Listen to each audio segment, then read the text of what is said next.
Hello, hello, happy Tuesday. I'll wait just a minute while everybody gets in here. I'm sorry I'm a couple of minutes late. I actually had to run downstairs and get my favorite water. I was choking to death right before I tried to go on live, so I thought it would be best to have a little water on hand. I actually spent the morning out at the Players Championship here in Jacksonville. Actually, I'm not in Jacksonville. I'm on Amelia Island, but I'm near Jacksonville. And Jacksonville is hosting the Players Championship, which is a PGA golf tournament this week. And I was out there all morning for their Executive Women's Day, which was awesome. They had two political analysts, strategists there. I'm not sure exactly what you would say their title is. They've both worked on campaigns. One's a Republican, one's a Democrat, and they have been best friends for 30 years. It was incredible. It was such a good panel. At the end of it, it was like, why aren't you two running? So that was fun, but I spent my morning walking around the golf course, and now I think my allergies are kind of bothering me. So if I sound a little stuffed up, I apologize in advance. But I read about something this morning, and it got me all fired up. I had to pound out a blog between sessions at this Executive Women's Day today, and now I just want to talk through a little bit what I blogged about. I put a link to the blog in the group, so you can find that and read through the blog in your own time. If you are here, please say hello. I would love to know who is here, and feel free to ask questions while I'm talking through this. If you have had a guest blogging opportunity already, or you're hoping to have one in the very near future, this is the kind of stuff you want to know before you do it, because I think the number one reason people aren't successful with guest blogs or don't understand the value of it or don't get anything out of it, other than, I guess, bragging rights, is that they have no strategy going into it. And that's understandable, because I don't think anybody teaches you what the strategy is. So I am hoping to teach you at least a little bit of that today. Like I said, I wrote a blog post, so if you want to digest this later, you can go check out the blog post. So feel free to say hi so I know you're here, and feel free to ask any questions that you have. And even if you watch this later on the replay, feel free to leave questions in the comments, and I will, of course, come back and answer them. Okay, guest blogging. So the title of my blog you'll see is specifically about Huffington Post, but the advice that I have applies no matter where you're going to be guest blogging. This is not specific to Huffington Post. The only reason I put Huffington Post in the title is because the article I read this morning, which inspired me to write this blog post, was about Huffington Post. So I wake up this morning, super early by the way, because I had to go out to the golf course, and I saw a blog that someone I actually previously did a group coaching program with, another coach that was in the program with me. She posted an article, and the title was something like, "You're wasting your time writing for Huffington Post." And I thought, okay, so I clicked on it. I've never written for Huffington Post, but I've written a lot of guest blogs in a lot of places. So I was super curious why this person thought you were wasting your time if you wrote for Huffington Post. What was interesting was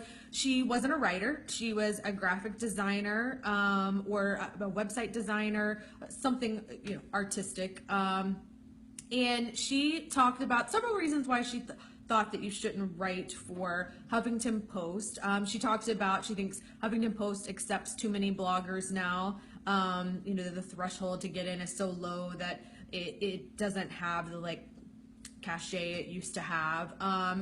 She talked about the fact that they don't pay their contributors. And then she talked about, the argument for not paying their contributors is, the argument people have for doing it anyway is that it's exposure. And so then she had a line that was something about that you're not going to get the exposure you want anyway.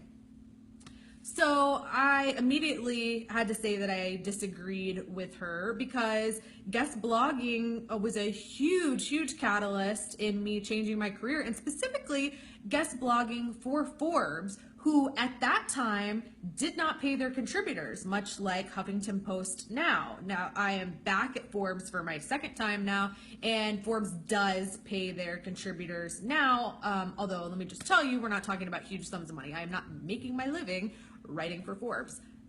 However, I take that back in part. I do make my living in a little bit because of Forbes and the other places where I wrote for free, and now I get paid everywhere I write, but I certainly started out for free, and that's my point. I started out for free, but now I get paid to do it. If you read my blog that I wrote today, you'll see that I said I really think Forbes was the catalyst for my career change from corporate attorney to nationally recognized sports business analyst and then now a visibility coach. And Forbes opened a lot of doors. Having Forbes by my name gave me instant credibility. If you're looking to be seen as an expert in your field, having something like a Forbes, an Entrepreneur, Inc., Fast Company, and I think even Huffington Post, having any of those by your name lends a little credibility right away. They do not, the argument the writer made was that Huffington Post accepts too many people now. Look, they don't accept everybody. I see people all the time, every single day in Facebook groups talking about how many times they've submitted to Huffington Post and that they haven't gotten in. Do they allow opportunities for a lot of contributors? Absolutely. Do they accept everybody and anybody? No. So I still think that saying you write for Huffington Post has some value. But the problem is, I feel like the author of that blog that I read this morning really blamed Huffington Post. And look, it's a whole separate argument as to whether Huffington Post should pay their contributors, particularly based on page views. That's how it works at Forbes. We get a base amount every month if we write a certain number of pieces, and I'm sure it's probably different for everyone who contributes there. The way mine works is I get paid a base amount for a certain number of pieces per month, but then I get additional money per page view, and there's two different kinds of page views. It gets complicated beyond that. There's a whole formula, but certainly separate conversation for a separate time whether or not Huffington Post should be paying their contributors. I don't care. I don't care that they don't pay. I don't care that you're there writing for free. You absolutely can get exposure, and you absolutely can get exposure that makes a big difference, okay? You can use that opportunity to leverage your way into paid writing gigs elsewhere. I used my unpaid experience at Forbes previously to land 2 book deals. I landed paid speaking engagements. I got paid writing gigs from other places. And ultimately, ESPN hired me away and paid me 6 figures to go write for them. Would any of those things have happened for me if I'd not been writing for Forbes? I don't know. I'm not willing to go back and try it again because it worked out pretty well for me in the end. So I see a lot of value in guest blogging, even if you're not getting paid anything, okay? So in the article, I talk about a few different things, okay? Because let's talk strategy. You've got a guest blogging opportunity. What now, okay? If there's anybody watching who has a guest blogging opportunity or has recently done a guest blog, shout out and tell me where you wrote for. I would love to hear about it. So you've got the guest blogging opportunity. Okay, first and foremost, I hope you thought it through before you pitched your idea, but we can certainly sort of right the ship going forward. You really need to know what your niche is before you start writing for somewhere like a Huffington Post, particularly if you're going to contribute on a regular basis, on an ongoing basis. But it's something you should think through regardless, because if you're writing about something really general, if you're writing about something that is like only tangentially related to how you make your living, whether that's you're a coach or you provide some sort of service or you sell some sort of product, if your blog post is not directly related to that and doesn't answer a question that your ideal client has, it's probably not going to get you very far, okay? So I talk about in the blog that I want to be seen as an expert on visibility, and I want to attract clients who want to establish themselves as experts and become more visible. So I write blogs like this about how to become more visible and how to leverage that visibility. I don't write blogs about training my dog, who you might hear in the background because for some reason she's like whimpering over in the corner right now for absolutely no apparent reason.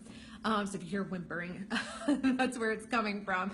But I don't write posts about her. I don't write posts about cooking, which honestly, I don't really do a lot of cooking, but even if I loved cooking, I wouldn't be writing about cooking, okay?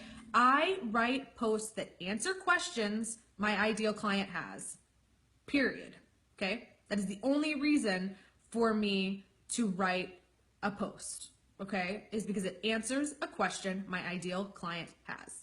Because ultimately, I want them to come to me and hire me to solve their problems. So I've got to prove to them that I have the answers to their questions and that I know how to solve their issues, okay? So figure out what your niche is and don't be afraid of niching too far down. It's almost impossible to niche too far down. The problem is people try to be so broad and be everything to everyone because you want to appeal to everybody. Guess what? If you try to appeal to everyone, you appeal to no one. Okay?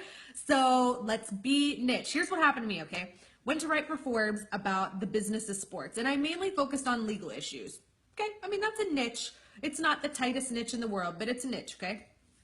When I niched down further, about a year and a half into writing for Forbes, I started writing only about the business of, or pretty much only about the business of college sports, particularly college football. You know what happened in less than 6 months after I did that? This right over here, this book happened, okay? Traditionally published with a big publisher in New York, big advance book tour. It's in Barnes and Noble stores. It is in, campus bookstores all over the country. My book happened because I niched down. You know what else happened? 2 weeks after I got the book deal, full-time job offer from ESPN. Not bad, huh? Okay. You cannot niche down too far. I don't think I've ever met anyone who got like so niche that I was like, whoa, you've taken it too far. Let's get a little broader. Okay. The problem is people are way too broad. So here's the example I gave in the blog, because the whole thing about like training my dog and recipes. Okay. That's an extreme example of blogging outside of your niche, but I've seen it happen. Okay. People know who I'm talking about. I have seen people who just like throw everything, including the kitchen sink, in their blog. Here's a less extreme example, okay? I would not blog about what bookkeeping software I use. Related to my business? Absolutely, okay? A question my ideal client has? Probably not, okay? That's not what my ideal client is coming to me to solve, their bookkeeping problems. They're coming to me because they want to establish themselves as an expert and they want to become more visible for their work so they can grow their business, okay? So I'm not going to write about my bookkeeping software, even though that is related to my business. Okay, so that's a better example. You want to find that niche. Think about the questions your ideal client has. Think about the things that people come to you for. Those are the things you want to write about, okay? So that's the first part of the strategy. Figure out your niche, and that's the only place you're going to write around, okay? Is that tight little niche. Everything you write for Huffington Post or wherever else, it's all going to fit in that niche, okay? Problem one solved. Okay, beyond that, the problem is consistency. You cannot write one time for one outlet and expect miracles to happen. Or, okay, short of miracle, you can't expect book deals. You can't expect, media appearances. You can't even expect to get a client out of writing one time. Okay, I think the studies say something like you have to have 7 to 12 touch points with someone before they're willing to spend money with you. So one blog post ain't gonna do it. I'm sorry. You've got to be consistent. You need to be consistent on your own blog if you're blogging on your site. I have told 2 potential clients recently when we had their discovery calls and I was looking through their website. I've told 2 of them to just get rid of their blog, 86 it, be done, okay? One of them hadn't posted on it in like 6 months, and the other one had actually never posted, okay? It said coming soon, and I said, how long has it said coming soon? And she said, I don't know, since I built my website 2 years ago. No blog is better than a blog that looks like it has been left unattended and is not cared for. If you're going to blog on your site, you should try to average once a week, okay? Even I am not perfect about that, but I think that's the goal you need to shoot for, because to have any SEO value whatsoever so that you come up in search engines for your terms, eventually that takes a long time of blogging. Once a week is really where you need to be at for that. And for guest blogging, you need to be doing that on a somewhat consistent basis. If you haven't found somewhere where you can contribute to on a truly regular basis, like I write for Forbes at least 5 times a month. That's the way that my contract works. And often I write more than that. But if I'm really busy with clients, 5 times is my minimum for them per month. So if you don't have a regular contributing role like that, then seek out additional opportunities at other outlets on a fairly regular basis, because the way that you become known as an expert and the way that people find you in search engines and invite you to be a guest on their podcast or their radio or TV show, or invite you to come guest blog on their site where potentially they pay money, or book deals and all these other things that I think that you can get by establishing yourself as an expert, that requires that you come up in search engine results, quite honestly. I mean, that to me, that most people who find me, when I ask them how they found me, it was on social media or in search results. And so you've got to be doing it often enough that there's enough of your content out there for people to find. Okay, so you've got to be consistent about it. This is a long-term strategy. Guest blogging is not a short-term strategy, and it sure as heck is not a one-off strategy. No, no, no, okay? Unless you decide you hated it, and it's just not gonna be part of your marketing mix at all anymore. That's fine, you don't have to be a guest blogger. But if you have decided that that is the way you are going to be more visible to grow your business, you've got to do it on a fairly regular basis. Okay, so we've been through find your niche, be consistent. And the third is leverage. Learn how to leverage those opportunities, whether they're one-off or they are regular. So if it's one-off, the first thing you can do to leverage it is kick butt on that very first article. I'm actually doing a test article for a new outlet right now. I'm probably going to finish it this afternoon, as a matter of fact. They said, write one. If we like it, we'll bring you on as a paid contributor. Okay. So, but even if they hadn't said that, I would have written one post, and then I would have gone back to them after that post and said, I really enjoyed writing for you. I think your audience is perfect for me. I've got all these other things I want to share with your audience and teach them. Could this turn into a more regular role? And I have found that they almost always say yes. Now, sometimes there are budgetary constraints, but I think if you do a good job on that first blog, you can usually work something out with them on a more regular basis. Okay, so that's my first tip for leveraging. Beyond that, you will be able to use these guest blogs, whether they're paid or not. And this is why I don't care about writing for free for Huffington Post, because you can use those, and we call them clips. Okay, you'll have sometimes people who run websites or magazines or wherever ask you to send clips. That means they want you to send links or PDFs of your past work. So writing for someone like a Huffington Post, you're going to build up clips, and you're going to have ones to choose from. So you don't have to just send the only 3 you have. You get to look through them and send the perfect 3. You get to send the 3 that are the best for that particular audience, or the most on point for that topic. Excuse me. I can tell I'm starting to lose my voice. So if you've got clips you can choose from, that puts you in a better position. You can also use those clips to pitch yourself for podcasts and media appearances. So there's a lot you can turn around and use those clips for, and there's a lot you can do on social media, sharing your guest blogs, using hashtags, even tweeting at influencers, that can really establish your expertise and grow your sort of sphere of influence, I think is what some people call it.